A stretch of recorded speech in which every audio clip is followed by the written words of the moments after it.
Warm greetings to all the future CMS.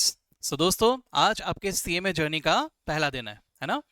सो एकदम से पढ़ाई के बारे में बातचीत करने से पहले एक बार जर्नी के बारे में डिस्कस कर लें। What is exam is, what the examination pattern will be, what is the syllabus, क्या पढ़ना क्या है, what will be the difficulty level, exactly किस तरह से क्वेश्चंस पूछा जाएगा, ये सब बातें सबसे पहले जान लेते हैं। उसके बाद पढ़ना तो है ही, पढ़ना तो शुरू ही करना है। ठीक है दोस्तों। दोस्तों, मैं हूं आपका दोस्त अभिजीत सिंह गुप्ता एंड मैं आपको majority of the portion of your CMA journey में गाइड करूंगा। ठीक है। मैं किस तरह से बताऊंगा, क्या बताऊंगा, ये मेरे बारे में थोड़ा बाद में बताता हूं, लेकिन सबसे पहले let's know about our journey, that is CMA exams. ठीक है। दोस्तों, सबसे पहली बात, सीएमए एग्जाम में आप लोग इतना जान लो कि you are gonna become a management accountant. इस जर्नी में you will be becoming a management accountant and CMA is the highest credential in the world to be a management accountant. मतलब मैनेजमेंट अकाउंटिंग के recognition में सबसे ज्यादा credential CMA रखता है। ठीक है। ओके। अब हमारे एग्जाम में कैसा होगा, क्या होगा, चलो इसके बारे में जान लेते हैं, है ना। दोस्तों, सीएमए एग्जाम्स की अगर मैं बात करूं तो ये एग्जाम दो पार्ट्स में कंडक्ट किए जाएंगे। ठीक है। कौन से दो पार्ट्स में? दो पार्ट्स जो मतलब सिर्फ दो एग्जाम होंगे, और दो एग्जाम मतलब ये मत समझना कि दो सब्जेक्ट्स है। सबसे पहले ये क्लियर कर लो, हमारे जो एग्जाम होते हैं ये इंटीग्रेटेड फॉर्म में होता है। मतलब यहां पे सिर्फ दो एग्जाम होंगे। यहां पे 100 मार्क के 5 पेपर पूछने की जगह दे will ask us one single paper of 500 marks. ठीक है, ये ऐसा होगा। And the subjects that normally speaking हमें आदत होती है, ये सब्जेक्ट होता है, वो सब्जेक्ट होता है, वो सब मर्ज्ड यानी सब इंटीग्रेटेड एक पार्ट में होगा। ठीक है। Okay. So we have just two exams, part 1 and part 2। ऐसा कोई कंपल्शन नहीं है कि आपको पार्ट 1 ही पहले देना होगा, उसके बाद पार्ट 2, या पार्ट 2 पहले देना होगा, ऐसा कुछ नहीं है। आप जो चाहो वो दे सकते हो। ठीक है। ओके। पार्ट 1 को हम लोग कहते हैं financial planning, performance and analytics, और पार्ट 2 नाम से पुकारा जाता है स्ट्रैटेजिक फाइनेंशियल मैनेजमेंट। ठीक है। अब यहां पे सिर्फ नाम से मत जाना, जैसे स्ट्रैटेजिक फाइनेंशियल मैनेजमेंट नाम पढ़ते ही हमारे दिमाग में आता है कि it is like a subject called as FM, financial management, but it is not exactly like that, it is just a name given. मतलब वहां पे आप लोग एथिक्स जैसे टॉपिक्स को भी पढ़ोगे, रिस्क मैनेजमेंट को भी पढ़ोगे, आप वहां पे डिसीजन एनालिसिस भी पढ़ोगे, ऐसे अलग अलग टॉपिक्स है। This is just a name. ठीक है। ओके। अब each paper will be of 500 marks and to pass you need to score 360। अब सबसे पहली बात, जैसे ये कहा जाता है, सबके मन में एक घबराहट आती है कि सर हमने तो पासिंग मार्क्स 40% 50% सुन रखा है, ये तो 360 है, which is around 72%। Is it manageable? Well, अगर मैं आपसे कहूं कि हमारा एग्जाम एमसीक्यू पैटर्न में 75% पोर्शन है without any negative marking, now it sounds possible. ठीक है। यस। सो घबराओ मत, आप लोग ऐसा मत सोचो कि ये इम्पॉसिबल है। ऐसा पॉजिटिव माइंडसेट से एकदम आगे बढ़ो कि सर बिल्कुल इट इज गेटेबल, 360 के हम तो 400 प्लस ला लेंगे, है ना। ये पॉसिबल है दोस्तों, और ये जर्नी में धीरे धीरे हौले हौले आपको बिल्कुल पता चल जाएगा। ठीक है। ओके। नाउ 360 मार्क्स का पेपर है, और सॉरी 500 मार्क्स का पेपर है, 360 स्कोर करना है। एग्जाम कंडक्ट कब होते हैं sir? Exams are conducted in 3 windows. Now let me clarify this. 3 windows का मतलब है 3 टाइम पीरियड्स। ठीक है। ये टाइम पीरियड्स में you get to select when you want to give the examination. तो आप सारे पंडित जी वगैरह को कंसल्ट कर सकते हो, पंचांग वगैरह देख सकते हो, and you select that this is the date when I want to give the examination. ठीक है। अब ये जो टाइमलाइंस होते हैं, जैसे हम लोग कहते हैं एग्जाम विंडोज, तो ये 3 बार आते हैं साल में। सबसे पहले आता है जैन फेब में, यानी आप जैन फेब में कोई भी डेट में आप एग्जाम दे सकते हो। दूसरा आता है मई जून में। तीसरा आता है सितंबर अक्टूबर में। इसके अलावा और किसी भी मंथ में आप सीएमए का एग्जाम नहीं दे सकते। ठीक है। नाउ सर ये एग्जाम देंगे कैसे? क्या ये पेपर ऐसे कहीं हमारे पेपर में लिखना पड़ेगा? कुछ नहीं, it is an all computerised examination, और इस एग्जामिनेशन के लिए पूरे इंडिया में कुछ कुछ जगह पर इनके प्रोमेट्रिक सेंटर्स के सेंटर्स होते हैं जहां पे आपको अपॉइंटमेंट बुक करना पड़ता है। लाइक से for example you can go to Mumbai, you can go to Pune, you can go to Ahmedabad, you can go to Delhi, ऐसे अलग अलग जगह पर इनके प्रोमेट्रिक सेंटर्स है। ठीक है। Now whatever is the nearest centre you have to book an appointment. बहुत आसान होता है, and I will guide you exactly how to go ahead with it. ठीक है। तो ये हम लोग पूरी तरह से वो एग्जाम में वहां पे अपॉइंटमेंट बुक करेंगे, जो कि दिन में 2 बार पेपर होता है, एक सुबह और एक दोपहर के वक्त में। ठीक है। आप अपने प्रेफरेंस के हिसाब से वहां पे अपना अपॉइंटमेंट बुक कीजिए। वहां आपको कुछ डॉक्यूमेंट्स की जरूरत पड़ेगी जो मैं आपको बताऊंगा ग्रेजुअली, धीरे धीरे, हौले हौले ये भी बताऊंगा कि कौन से डॉक्यूमेंट्स की जरूरत पड़ेगी। बस एक चीज बता देता हूं, अगर पासपोर्ट नहीं है तो पासपोर्ट बनवा लेना, सबसे ज्यादा काम का डॉक्यूमेंट वही है। ठीक है, ओके। नाउ ये जो एग्जाम होगा ये 100% कंप्यूटराइज्ड एग्जामिनेशन होगा। ठीक है, अब सबसे पहले व्हेन यू ओपन द मतलब when you go to the Prometric centre, तो वहां पे डॉक्यूमेंट्स देके आपको एंट्री मिलेगी। एंट्री जाने के बाद you will get a cubicle. ठीक है, आपका क्यूबिकल में एक कंप्यूटर रखा रहेगा एंड कंप्यूटर मतलब डेस्कटॉप रखा रहेगा। ठीक है, एंड आपको थोड़े बहुत गैजेट्स वगैरह दिए रहेंगे, लाइक से फॉर एग्जांपल अगर साउंड इज इरिटेटिंग यू तो you'll get a earphone, something like that, just to avoid a sound and all. Or you will also get a locker because you won't be allowed to carry a lot of things. You will be allowed to carry your calculator. I will guide you with the calculator also, don't worry. No pen pencils will be allowed. In fact, they will be providing you 2 pencils. ठीक है, computerised exam है तो उसकी तो जरूरत नहीं है। लेकिन सर अगर कैलकुलेशन वाले क्वेश्चंस आए तो हमें लिखने की तो जरूरत पड़ेगी, बिल्कुल पड़ेगी। और उसके लिए आपको रफ शीट्स भी वहां से ही प्रोवाइड किया जाएगा। You don't have to carry anything. So if you are carrying anything, bag वैग कुछ भी, तो आपको एक लॉकर दिया जाएगा, वहां पर आपको उसे अपने बिलोंगिंग्स को रख देना है। ठीक है, okay. Now as you enter the cubicle, वहां पे जाके आपको सबसे पहले ट्यूटोरियल मिलेगा कि एग्जैक्टली किस तरह से you have to give the examination. 5 minute बहुत होता है वो ट्यूटोरियल के लिए। तो वहां you will get to know about how the answers are to be attempted. Now let me tell you what will happen. Out of 500 marks, 75% of the paper will be MCQ based and there will be no negative marking. 75% of the paper MCQ based. ठीक है, okay. अब जो ये MCQ based paper आ रहा है, इसमें eight a time एक ही MCQ आपके सामने आएगा। ठीक है, you have to select one and just move on. You have to press select, I mean अपना आंसर सिलेक्ट करो और उसके बाद नेक्स्ट वाले में आपको आगे बढ़ जाना है। Now I will show you how this will happen. ठीक है, जस्ट अ मिनट। तो ये कुछ इस तरह से आपको एमसीक्यू यहां पे नजर आएगा। As you can see here, ये जो एमसीक्यू यहां पे आपको नजर आ रहा है, ऐसे एक एमसीक्यू एट अ टाइम आएगा। You will be getting some time value of money tables if you want, मतलब वो भी हम लोग देखेंगे, डिस्कस करेंगे how to read the tables. Then you will have a calculator, though you will be carrying a calculator like this with you. ठीक है, कौन से कैलकुलेटर्स अलाउड है इसके बारे में मैं आपको बिल्कुल बताऊंगा वक्त आने पे। ठीक है, तो ये आपको यहां से रैंडमली कोई एक आंसर सेलेक्ट करना है, जैसे मैंने इसे सेलेक्ट कर लिया। ठीक है, जो भी एक सेलेक्ट कर लिया उसके बाद I will have to press next. Next से मेरे पास एक नया एमसीक्यू खुल जाएगा। Again I will press any of the answer. यहां for example this is something that I have prepared for my classes, इसलिए you can see the check answer tab also there. ऐसा फाइनल एग्जाम में नहीं होगा। ठीक है, otherwise तो check answer करके करेक्ट कर लोगे भाई, ऐसा नहीं होगा। You just have to select and you just have to move on. ठीक है, ओके। अब हमारे एमसीक्यूज के जर्नी में सर एक बात और भी होता है कि कभी कभी ना कंफ्यूजन आता है ना, डोंट यू थिंक सो? कभी कभी हम लोग जब पेपर देते हैं कोई क्वेश्चन में, हमें कुछ ना कुछ एक जगह पे हम लोग अटक जाते हैं, वहां पे हमें ऐसा फील होता है कि अरे यही आंसर है कि वो आंसर है, दो ऑप्शंस के बीच में हम लोग कंफ्यूज हो गए। ठीक है, सो ऐसे में we have a fantastic option that is provided. ठीक है, मैंने यहां पर तो इतना इंकॉर्पोरेट नहीं कर पाया मैं, लेकिन देयर इज अ की, एक बटन दिखेगा आपको, जैसे उसमें लिखा होगा फ्लैग। ठीक है, तो if you press that flag, that option gets selected, उसमें एक फ्लैग हो जा रहा है। ठीक है, तो व्हाट विल हैपन इज, जैसे आपने 100 एमसीक्यूज आएंगे, आपको टोटल 100 एमसीक्यूज पूछे जाएंगे। ठीक है, 100 एमसीक्यूज में से मे बी अराउंड 20 और 25 क्वेश्चंस आर सच जिसमें आपको कोई कंफ्यूजन है, कोई डाउट है। ठीक है, तो ऐसे क्वेश्चंस को अगर आप फ्लैग मार्क करके रखते हो, क्योंकि रैंडम क्वेश्चंस होते हैं ना, हर एक क्वेश्चन ऐसे सीक्वेंस में थोड़ी होगा कि आपको डाउट आ रहा है ना। So what you can do is you can complete all the 100 questions and then आप वहां पर एक ऑप्शन आता है रीटेक फ्लैग्ड क्वेश्चंस। तो उसमें क्या होंगे, सब फ्लैग्ड वाले क्वेश्चंस रीओपन होंगे। उसमें आप पहले पूरे 100 क्वेश्चंस अटेम्प्ट कर लो, उसके बाद you can give your time, जितना टाइम आप देना चाहो टू द फ्लैग्ड क्वेश्चंस। ठीक है, so that is a very fantastic option जो आपको प्रोवाइड किया जाता है। ठीक है, ओके। तो ये हुआ हमारा सबसे पहले एमसीक्यू राउंड। एमसीक्यू राउंड के लिए आपको इन टोटल 3 घंटे अलाउ किए जाएंगे एंड इन 3 घंटे में आपको 100 एमसीक्यूज पूछे जाएंगे। ठीक है, let me tell you, all the MCQs won't be carrying equal marks. जैसे फॉर एग्जांपल हम लोग यूजुअली जो कैलकुलेट कर लेते हैं वो होता है कि 500 मार्क है, आपने कहा कि 75% ऑफ द पेपर, तो 500 का 75% उसको डिवाइडेड बाय 100 कर लेते हैं, यानी अप्रोक्सीमेटली 3.75 मार्क्स पर क्वेश्चन। ऐसा नहीं होता। ठीक है।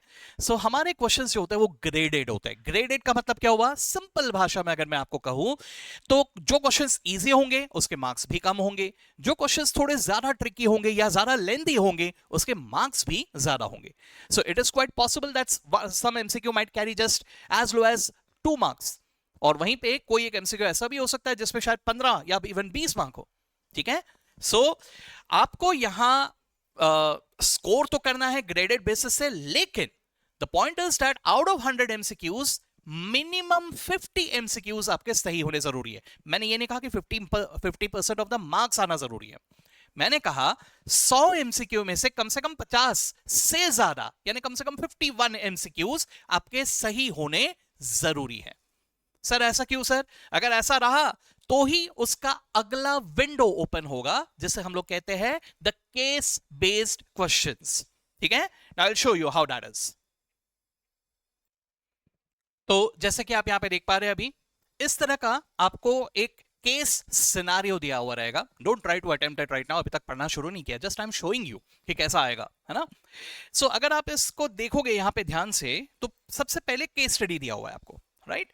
इस केस स्टडी को आपको अच्छी तरह से एनालाइज करना है और उस case study based they will ask you a lot of questions. Now these questions you don't have to type the answer. पहले किसी जमाने में आपको आंसर टाइप भी करना पड़ता था, यहां पे अगर टाइप करना भी पड़ा तो बहुत ही मिनिमम आपको टाइपिंग करना पड़ेगा। So I will just show you how this will. देखो ये जैसे फॉर एग्जांपल आपका पहला क्वेश्चन है, पहला क्वेश्चन आपको ये जो भी नजर आ रहा है यहां आपको एक आंसर टाइप करना है। जैसे फॉर एग्जांपल यहां मैंने कुछ एक टाइप कर दिया, ऐसा कुछ एक नंबर टाइप कर दिया, ठीक है। और वैसे यहां पर एक ड्रॉप डाउन भी रहेगा या ऐसा जो आपको दिख रहा है जिससे आप नंबर्स को इंक्रीज डिक्रीज कर सकते हो एज द केस में भी। Now this check answer won't be there in the final examination, ठीक है। You just have to read the case study, see the question and type your answer, ठीक है। दूसरा, ये ऐसा तो हो ही सकता है, दूसरा इस तरह से भी आएगा, जैसे देखो यहाँ पे ड्रॉप डाउन आपको नजर आ रहा है, ये ड्रॉप डाउन को सिलेक्ट करोगे तो यहाँ पे अलग अलग ऑप्शंस है, तो आपको कैलकुलेट करके सही वाला ऑप्शन सिलेक्ट करना होगा, ठीक है। तीसरा, आपको एमसीक्यू फॉर्म में यहां पर भी क्वेश्चन पूछा जा सकता है, बट माइंड इट यहां पर हो सकता है कि एक से ज्यादा ऑप्शन आपके सही रहे, ठीक है, ये भी पूछा जा सकता है। चौथा, आपको यहां इस तरह से ड्रैग एंड ड्रॉप वाले क्वेश्चंस पूछे जाएंगे, तो ऐसा कुछ एक क्वेश्चन पूछा गया, यहां पे ये सब चीजें दिए हुए दिख रहा है। Now what you need to do is you have to drag and drop it somewhere, मतलब वो आपको डिसाइड करना है कि कौन सा कहां आता है, किस में आता है, अकॉर्डिंगली उसको ड्रैग एंड ड्रॉप करना है। मैंने अभी कोई पढ़ के नहीं किया, मैंने जस्ट रैंडम यहां से पिक करके यहां पे ड्रैग एंड ड्रॉप किया, just to show you that how the questions will be tested, ठीक है। ये होने के बाद आपको और भी चीजें पूछे जाएंगे एमसीक्यू फॉर्म, ऐसे अलग अलग तरह से आपसे केस बेस्ड सिनेरियो के क्वेश्चंस पूछे जाएंगे, ठीक है। सर ऐसे कितने होंगे? ऐसे 2 केस बेस्ड सिनेरियो दिए रहेंगे जिसके ऊपर ऐसे मल्टीपल क्वेश्चंस होंगे। So all you can see that is 100% computerized examination, 75% MCQ based जिसमें से एक ही करेक्ट ऑप्शन होगा, करेक्ट आंसर होगा, no negative marking. Case based उसके बाद ओपन होगा, you will find all this questions जिसमें अलग अलग तरह के क्वेश्चंस पूछे जाएंगे। Again drag and drop, just enter the number और select from the drop down, ऐसा कुछ तो भी क्वेश्चन आपके सामने आने वाला है, ठीक है। मजेदार, right. So let's come back now. तो दोस्तों ये है हमारा एग्जामिनेशन का pattern, now all of you know about it, ठीक है। This exam is conducted by IMA, which is a 100-year-old institute which gives the power further to ICMA, that is Institute of Certified Management Accountant, ठीक है। Institute कैसे, मतलब ये basically exam किस तरह से कंडक्ट होगा, क्या क्वेश्चंस पूछे जाएंगे, पूरा उसको मॉनिटर करता है। ICMA is the institute that monitors it, ठीक है। चलो ठीक है भाई, अब सर ये पढ़े कहां से? That's the biggest question, right? तो पढ़ने के लिए let me tell you one thing कि ICMA कोई मॉड्यूल रिलीज नहीं करता या कोई बुक रिलीज नहीं करता, जैसे कि हम नॉर्मली स्पीकिंग अगर आप इंडियन एग्जाम्स दे रहे हो लाइक CA, CS या CMA, ऐसा कोई भी इंडियन CMA अगर आप एग्जाम दे रहे हो तो वहां पे आपने देखा होगा कि इंस्टीट्यूट की तरफ से स्टडी मटेरियल भी प्रोवाइड किया जाता है, ठीक है। ऐसा ICMA नहीं करता, okay. ICMA rather releases LOS. LOS का मतलब होता है लर्निंग आउटकम स्टेटमेंट्स, ठीक है। अब ये क्या होता है सर? लर्निंग आउटकम स्टेटमेंट क्या होता है? आप ऐसा समझ लो कि they just give us a list of topics, ठीक है, लिस्ट ऑफ टॉपिक्स जिसमें आपको वो टॉपिक के बारे में नॉलेज होना जरूरी है, ठीक है। अब यहां पर एक बात पहले ही दिन मैं क्लियर करना चाहता हूं ठीक है दोस्तों, ये एग्जाम क्लियर करने के लिए आपको थ्री इडियट्स देखा आपने, तो थ्री इडियट्स में चतुर नाम का एक कैरेक्टर हुआ करता था और रैंचो नाम का भी एक कैरेक्टर हुआ करता था। सो दोस्तों यहां पर आपको चतुर नहीं, यहां पे आपको रैंचो बनना पड़ेगा। सर मतलब नहीं समझ में आ रहा है मुझे। मतलब यह है कि यहां आपके मगिंग अप स्किल्स उतने ज्यादा काम के नहीं होंगे, रादर आपका नॉलेज काम का होगा। तो बेसिकली मैं कहना यह चाहता हूं कि लर्निंग आउटकम स्टेटमेंट में they are just giving us the list of topics that they want us to know. ठीक है, अब इन टॉपिक्स के बारे में हमें जानकारी होनी चाहिए। ठीक है, तो उन्होंने कोई किताब नहीं दिया कि भाई ये किताब को याद कर लो और इसके बेसिस में मैं आपको क्वेश्चंस पूछूंगा, उसमें आपको आंसर देना है, ऐसा नहीं कहा। उन्होंने टॉपिक्स के नाम दिए हैं और उन टॉपिक्स की जानकारी आपको जहां से रखना है रखो, उन टॉपिक्स के बारे में आपको मालूम होना चाहिए, and when they ask you the questions you should be able to answer them. ठीक है सर, फिर तो ये बहुत डिफिकल्ट हो गया। एक मिनट रुक जाना। ठीक है, देखो एमसीक्यू बेस्ड क्वेश्चंस तो आते हैं। अब जो एमसीक्यूज एग्जाम में आते हैं वो बाहर डिस्क्लोज जनरली नहीं होते। ठीक है, हालांकि they release something that is called as a support package. ठीक है, I will provide you that, don't worry. एक सपोर्ट पैकेज होता है जिसमें प्रीवियसली जो क्वेश्चंस टेस्ट हुए हैं एग्जामिनेशन में, उसका एक एग्जांपल, एक लिस्ट दिया रहता है ताकि हमें एक आइडिया रहे कि किस तरह के क्वेश्चंस पूछे जाएंगे। We will be practising the questions in our class. ठीक है, along with that they institute अपने पार्टनर्स बनाता है बहुत सारे ऑल ओवर द वर्ल्ड, और वो पार्टनर्स जो होते हैं उनके साथ वो कुछ ऑथोराइज पार्टनर्स के साथ दे शेयर द एमसीक्यूज। ठीक है, अब ऐसे जो पार्टनर्स होते हैं वो पार्टनर्स के साथ हम पार्टनरशिप करते हैं। तो basically let me tell you, like there are agencies like Hock, like Becker, like Surgent, ऐसे अलग अलग तरह के बहुत सारे एजेंसीज होते हैं, समझ लो आप लोग, जिनके साथ हम पार्टनरशिप करते हैं, और इन लोगों ने बनाए हैं according to the requirement the books and the previously tested questions and a lot of questions for practice. ठीक है, so they provide us with the learning management system LMS and we will be providing you that, वो same हम लोग हमारी तरफ से आपको provide करेंगे Hawk का LMS। ठीक है, so Hawk के LMS में what you will get is you will get the book। ठीक है, if you want you can also get the hard copy book, soft copy book तो एलएमएस में ही मिल जाता है आपको। वो बुक में आपको एग्जैक्टली क्या रिक्वायर्ड है उसका पूरा एक्सप्लेनेशन दिया हुआ रहेगा। Now that will be kind of a study material for you. ठीक है, दूसरा उनके एलएमएस में you will gate exactly in the exam format कि कैसे एमसीक्यूज पूछे जाएंगे। ठीक है, उसी फॉर्मेट में a lot of MCQs for practice along with mock test will be available. ठीक है, so that is the study material for us। ठीक है, along with that मैं अपनी तरफ से भी आपको कुछ एडिशनल डेटा प्रोवाइड करूंगा, जैसा अभी थोड़ी देर पहले मैंने आपको दिखाया था, उसी तरह के कुछ एडिशनल डेटा मैं आपको प्रोवाइड भी करूंगा। ठीक है, ऑल क्लियर, याद रख। ठीक है, चलो बहुत बढ़िया। नाउ सर एग्जैक्टली दोनों पार्ट में होगा क्या, चलो देखते हैं। सो सर पार्ट 1 एग्जामिनेशन आप जो भी डेट में आप सिलेक्ट करोगे in the exam windows, it will be a 4 hour exam. ठीक है, 4 hours में पहले 3 hours will be for MCQs and the next 1 hour will be for case based questions। ठीक है, now इसमें ऐसा है कि मान लो अगर MCQs आपने थोड़ा जल्दी कंप्लीट कर लिया, जैसे 15 मिनट जल्दी कर लिए, तो वो 15 मिनट आपको ऐड हो जाएंगे for the case based question. मतलब केस बेस्ड क्वेश्चन के लिए 1 घंटे की जगह अब आपके पास 1 घंटा 15 मिनट होगा, लेकिन नॉर्मली स्पीकिंग 3 घंटे लग ही जाते हैं। 100 MCQ है भाई, है ना। चलो ठीक है, अब part 1 is combination of a lot of things। क्या है ये सारी चीजें? As you can see, it is divided into 6 different sections। ठीक है, तो ये 6 sections में क्या क्या है, चलो देखते हैं एक एक करके। तो सबसे पहले section A is about external financial reporting decisions। यहां you will get to know about US GAAP, you will get to know about IFRS requirements, financial statements में किस तरह से चीजें रिपोर्ट किए जाते हैं और उसके अमाउंट्स कैलकुलेट कैसे करते हैं। मतलब वहां पे अगर कोई भी चीज मैंने वहां पे रिपोर्ट किया, किस बेसिस में मैं उसे रिपोर्ट कर रहा हूं। ठीक है, तो यहां यूएस गैप आईएफआरएस रिक्वायरमेंट्स के मुताबिक you will get to know everything. It's a very lengthy section and in total it carries 15% of the total weightage. ठीक है, अब आप कैलकुलेट कर सकते हो, 500 मार्क्स का टोटल है, 15% कैलकुलेट कर लो, कितना हुआ 75, राइट। ओके, दूसरा जो होता है very important, planning, budgeting and forecasting.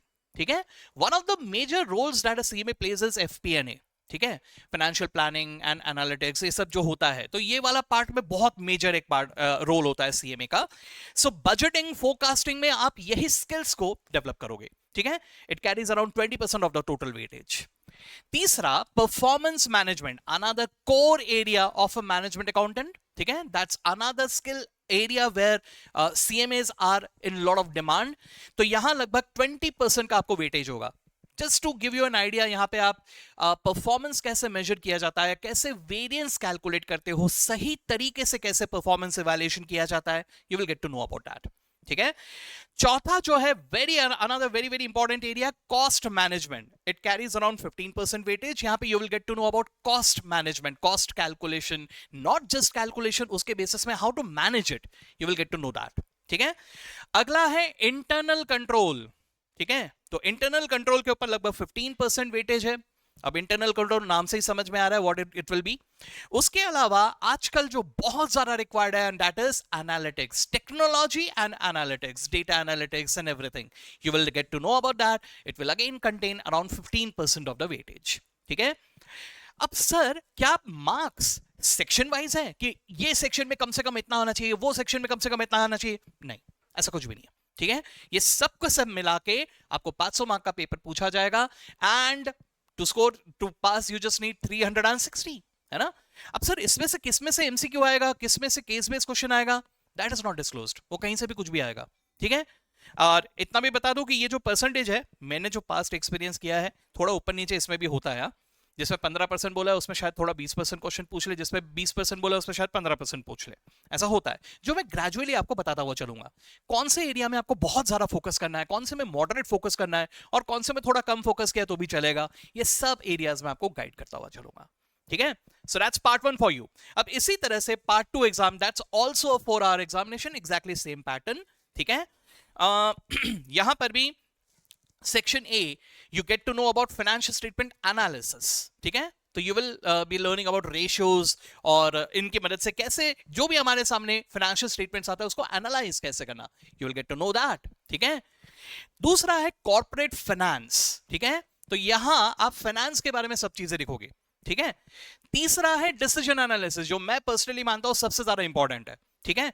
Decisions कैसे लिए जाते हैं, मैनेजमेंट अकाउंटेंट का सबसे इंपॉर्टेंट रोल ही तो वही है, ठीक है। अच्छा, मैंने वेटेज तो बताया नहीं आपको। Financial statement analysis, FSA will carry 20% weightage, corporate finance will carry 20% weightage, and decision analysis very important, and hence 25% of the weightage. So part 1 part 2 के सारे सेक्शंस पे सबसे ज्यादा वेटेज रखने वाला section is this decision analysis, okay. चलो ठीक है। अगला है risk management which just carries 10% weightage. अगला है इन्वेस्टमेंट डिसीजन, आप लोगों ने अगर सुना होगा capital budgeting, which again carries 10% weightage. And since this is a professional examination, you got to know about your ethics, so professional ethics will carry around 15% of the total weightage, ठीक है। So now you know about part 1 approximately, not 100%, अभी तो धीरे धीरे हौले हौले हम लोग इन सबको पढ़ना शुरू करेंगे। You know about part 2, you know about the examination pattern, कैसे एग्जामिनेशन में क्वेश्चंस पूछे जाएंगे, ठीक है। एक लास्ट चीज before we end the session for today, क्योंकि ये अभी जस्ट एक इंट्रोडक्टरी जर्नी था, तो आज का पहला session is just for introduction. Those who knew about it, that is good enough, आपको थोड़ा सा एक्स्ट्रा पता चल गया, and those who didn't know, you got to know about this, है ना। आपको पहले तो ये पता होना चाहिए था, ठीक है। सो दोस्तों, ये तो है इस तरह से। अब इसके अलावा एक दो चीजें और जो मैं आपको बताना चाहूंगा वो है, नंबर 1 की देखो भैया, आपको सीएमए बनने के लिए सबसे पहले you have to become a member of the institute of management accountant, IMA का आपको मेंबर बनना जरूरी होता है, ठीक है। आईएमए मेंबर यूजुअली मैं 2 पार्ट्स में से डिवाइड करता हूं, एक होता है स्टूडेंट, एक होता है प्रोफेशनल, ठीक है। तो स्टूडेंट और प्रोफेशनल 2 कैटेगरी में मेन जो डिफरेंस होता है वो यही होता है कि स्टूडेंट्स को थोड़ा मेंबरशिप फीस बहुत कंसेशन रेट पे मिल जाता है, और प्रोफेशनल के लिए थोड़ा महंगा होता है, ठीक है। स्टूडेंट का मतलब अगर आप किसी भी तरह का एक डिग्री कोर्स अभी परस्यू कर रहे हो और उसके साथ साथ आप सीएमए कर रहे हो, तो आपके मेंबरशिप फीस में अच्छा खासा सेविंग हो जाता है आपका, ठीक है। And if suppose you are a working professional, you are already doing job और you are already into a business and you want an upgrade in your skills, then in that case you come in the category of professional members. यहां थोड़ा पैसा ज्यादा लगता है, बाकी और कुछ नहीं है, ठीक है। ओके। दूसरा, आपको जब आप एनरोल करते हो तो आपको दोनों पार्ट्स 3 साल के अंदर कंप्लीट करना जरूरी होगा। ठीक है, आप पहले एनरोल कर लो अपने एग्जामिनेशन के लिए। आईएमए के साथ एनरोल करने के बाद तो मैं जनरली क्या करता हूं, मैं ऐसा कहता हूं, आईएमए के साथ एनरोलमेंट करने में जल्दबाजी मत करो। सबसे पहले अपनी पढ़ाई शुरू कर दो। पढ़ाई एक रीजनेबल लेवल में जब पहुंच चुका है तब आप सीएमए के लिए एनरोल करो। ऐसा कोई रिक्वायरमेंट नहीं होता कि आपको 1 साल पहले ही एनरोल करना पड़ेगा। ठीक है, so even if you enrol just 1 month before, that is also okay. ठीक है, तो मैं ही आपको गाइड करूंगा कि आपको कब एग्जामिनेशन के लिए एनरोल करना है। ठीक है, so don't worry about it, just मैं हूं ना, सब संभालूंगा। ओके, सो आपको क्या करना है, आपको इतना ध्यान रखना है कि जब आप एनरोल करते हो वहां से 3 साल के अंदर आपको दोनों पार्ट क्लियर करने पड़ेंगे। सर उसके बाद क्या हम लोग दे ही नहीं सकते? नहीं, ऐसा नहीं है। उसके बाद आपको दोबारा से एनरोल करना पड़ेगा, नथिंग एल्स। और वो एनरोल करने के लिए भी पैसे लगते हैं, बस उतना ही है। ठीक है, तो अपने पैसों को एनकैश करने के लिए आपके पास 3 साल का टाइम है। ठीक है, चलो तीसरा, सीएमए सर्टिफिकेशन के लिए you got to have a bachelor's degree. That doesn't mean कि अगर बैचलर मतलब मेरा कंप्लीट ग्रेजुएशन अगर नहीं हुआ तो मैं सीएमए एग्जाम नहीं दे सकता। ऐसा नहीं कहा मैंने। मैंने कहा कि आपको सीएमए सर्टिफिकेट मिलने के लिए ग्रेजुएशन की डिग्री की जरूरत है। So what do you mean by that? Sir आप बीकॉम करते करते या अभी कभी भी आप अभी पार्ट 1 में हो तो भी चलेगा, कोई प्रॉब्लम नहीं। आप तभी के तभी एनरोल कर लो, you can clear both your examination. Just fact ये है कि सर्टिफिकेट आपको डिग्री जब आपके पास आ जाएगा उसके बाद ही मिलेगा, उसके पहले नहीं मिलेगा। तो you can complete your examination, बस सर्टिफिकेशन थोड़ा लेट होगा आफ्टर योर ग्रेजुएशन। ठीक है, एंड बिसाइड्स दैट आपका एक और रिक्वायरमेंट है और वो है कि 2 साल का आपका वर्क एक्सपीरियंस जरूरी है। ठीक है, so what you can do is to save your time, what you can do is with your BCom, मतलब डिपेंड करता है, अभी आप लोग अलग अलग जन ये वीडियो देख रहे हैं, जैसे you are a working professional already, maybe you already have a work experience, that will be counted. ठीक है, अगर आप स्टूडेंट हो, मान के चलो you are in part 1 or anything like that, so right now you can focus in completing your examination. Before graduation you complete your examination, immediately after your examination with graduation also you can go for some job, है ना? कोई भी एक job जिसमें accounting या cost accounting या finance ऐसा profile वाला कोई भी एक बेसिक जॉब भी रहेगा तो भी चलेगा। So basically you just get to have a work experience of 2 साल।